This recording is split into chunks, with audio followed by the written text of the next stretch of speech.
Hello everybody, thank you for tuning in to another episode for notanalog.com. Today I'm looking at the phone that most Android lovers have been waiting for all year, or probably longer than that. It's the Samsung Galaxy S3. Now, I did do a first impressions video which you can take a look at, gives you a very quick first thoughts about it.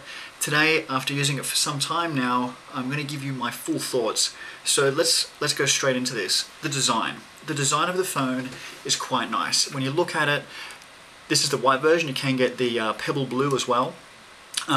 So a bit of a tour. You've got a camera on the front, 1.9 megapixel, sensors and stuff like that, and a notification light on this side. Options key, home button similar to like an iPhone home button if you call it, and a back. These are capacitive buttons, and that's a physical button. That's the back button. Micro USB at the bottom. On the side, you've got power button. On the other side, volume rocker, and 3.5mm on the top. On the back, flash, 8 megapixel camera, and a speaker. I don't like the speaker being there, to be honest, because when I lay it flat, especially if it's on material, it just muffles the sound and you actually lose a lot of the sound quality. I would have preferred it to be downward firing speakers, almost similar to an iPhone, or just somewhere else, because I find it gets muffled too quickly. So that's really the back, very smooth, all plastic. The back does get removed if you want to. It's got a micro SD slot, removable battery, 2100 milliamp battery, which is very, very impressive, but I'll get to that later. But it is all plastic, so it does feel plasticky, but it feels solid and it feels quite good in the hand. Anyone who I've handed it to have always said, wow, it feels really nice. 133 grams, 8.6mm thick or thin. That's the design. Runs Android 4, ice cream sandwich. It's a quad-core processor, so it's got plenty of power, and it's amazing how fast it really is, and some of the features of the phone highlight its power. So let's get into those now. Smart Stay. Smart Stay looks at your eyes. You've probably seen the ads where it says it looks at you, make sure that it knows when you're awake. Well, it does. Sometimes. Sometimes I've been staring at it and I'm looking at it, and then eventually it just turns off anyway. So it's not really looking at me, or maybe my eyes aren't open enough, or I'm not sure what it is. Not to be racist, but I'd be concerned how well this doesn't work for Asian people, because if it doesn't detect my eyes, then what chances have got of someone who's a little bit less? Hope I didn't cross any lines with that one. No, don't be offended. I mean, it's just a fact. Okay, moving on. Direct call. When I go into an SMS and I see a message from someone, I'm like, oh damn it! Instead of replying like, I can just lift the phone to my ear and I can start ringing them. I love that feature because it happens a lot of times. I don't like to SMS, especially on touch screens. I'm not a huge fan of touchscreen keyboards. And I'll see an SMS come through, rather than reply, I can just ring and start talking to them. I love that, and it works well. I'm astounded that it's not on more phones. It's just a simple thing. Use a proximity sensor and it will just call them. Simple.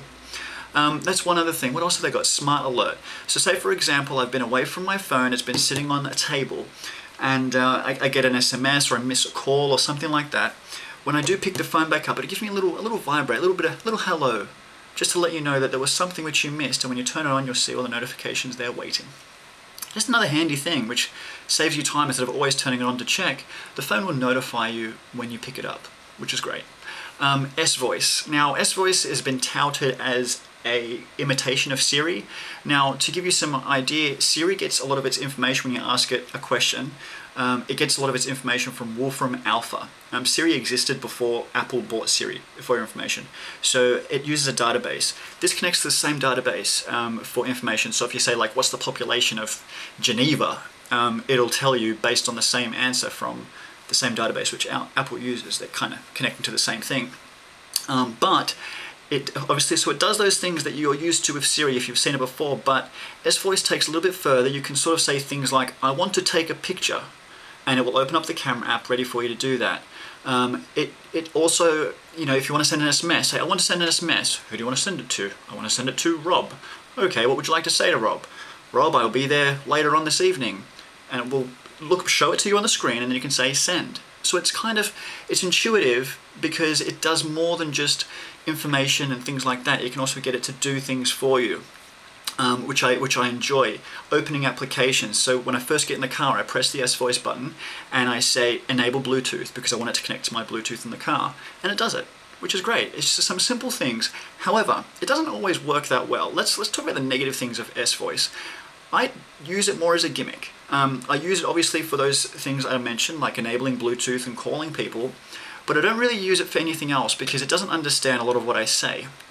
And also, it's when I first saw the ad for it and the way that people were talking, it was as if the phone could be sitting somewhere and I could say, "Hey Galaxy, do this," and it would do it.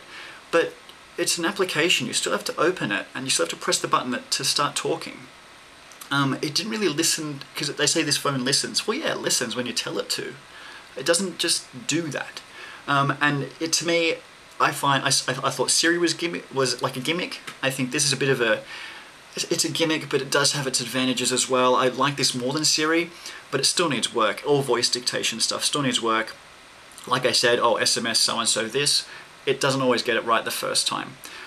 So there is a few bugs there, and you know, things are going to get better, but it's a good start for Samsung, and I guess we'll wait and see what they do with this voice.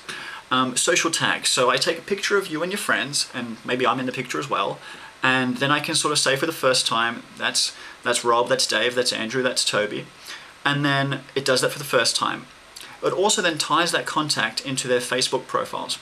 So when I go into that picture later, I can click on that person's face and go, there's Rob, and it will show me their current status, which is great.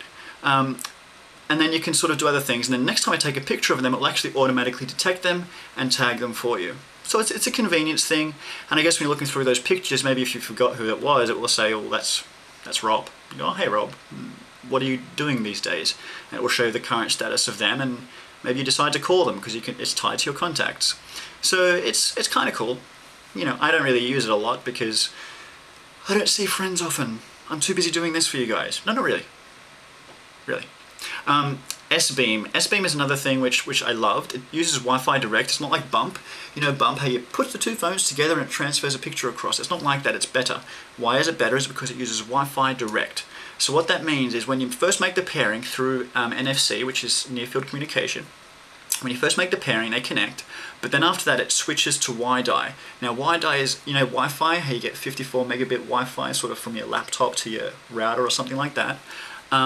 It's like that but phone to phone. So sending a video file, like a high definition video file that you've recorded on this, to another Galaxy S3 takes maybe a minute. You know, really, really fast data speeds when you're transferring things which are large, especially, you know, high definition video, large images and things like that, possibly music as well.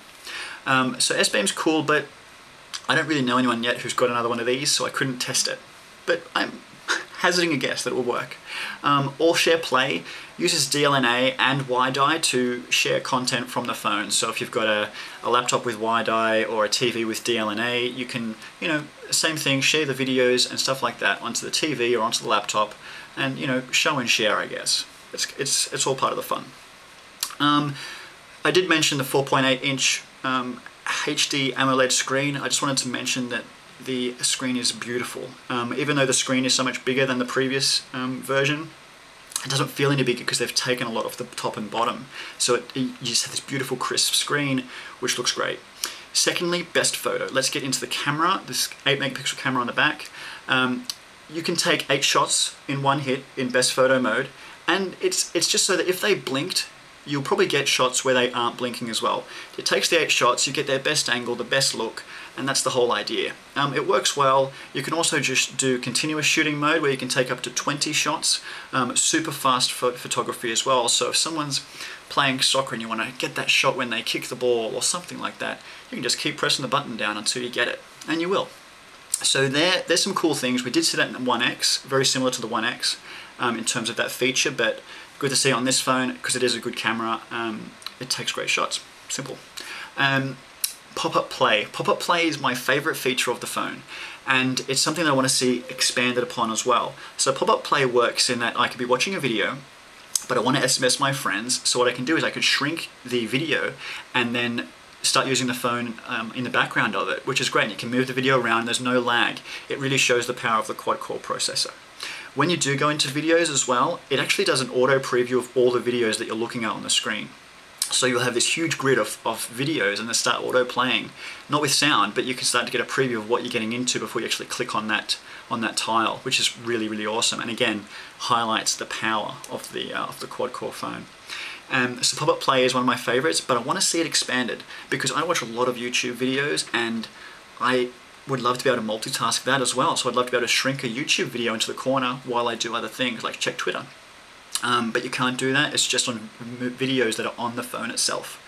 Hopefully Samsung expand on that. Same thing with web videos or just anything else which is video oriented. You should be able to minimize it and shrink it. This will happen. I know it will happen, but I want to highlight it now.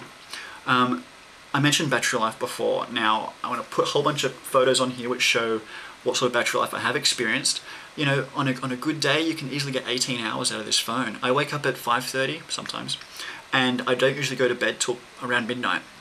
And I've seen this phone last that long without a problem, where I use it during work. I'm taking calls, I'm checking Twitter, I use 2 email accounts on here, I push all my Twitter feeds and I push all my Facebook feeds. So I really am pretty intense on the phone, and it still lasts. I know that with previous Android phones, that's been my biggest complaint, is that the battery life is so poor. The One X started off to be that way, and I think they put a patch out and they fixed it. But this has been incredible. I had a BlackBerry as my standard phone, and I thought the reason I kept that is because battery life was always so good. I could rely on it. This one doesn't give me that excuse anymore. It really is a compelling case to make the switch. That's really what I'm going to tell you about the S3. I want you to go into a store and put your hands on it and have a feel, so you can sort of experience for yourself what you think of it. Besides those features that I mentioned, it is a good phone. It's between this one and the HTC One X, they're the best 2 Android phones on the market. Is this better than the iPhone? I always get asked that question. Is it better than the iPhone? Yes. Personally, I think that this is better than the iPhone 4S when you look at them side by side. Will the iPhone 5 be better than this phone? I think it needs to be a lot better than the 4S to be a competitor, obviously. So yeah, I think currently this is one of the best phones on the market. I think the HTC One X is an incredible phone as well. But this is definitely one of the best phones on the market, which you should be checking out if you're going to buy a new phone. The biggest thing, real side thing, but I wanted to mention, if you already have an iPhone 4 or a 3GS, whatever you're up to, and you're thinking that your next phone could be one of these, just remember that the investment that you've made in apps and things like that on your iPhone do not carry across to Android. If you bought an app in the Apple App Store, that same app probably does exist on the Android Play Store, but it doesn't mean that you'll have it for free because you've already paid for it. You probably have to buy it all again. So for those transitioning from Apple to Android, which I know a lot of people are, just remember that you are starting fresh. Just remember. Thank you guys for watching. If you have any questions, please let me know. I'm going to keep this for a lot longer, so do be sure to be in touch. And if you get one, let me know. I want to S-beam with you somehow, and we'll talk. Thanks very much for watching. Speak soon. Bye.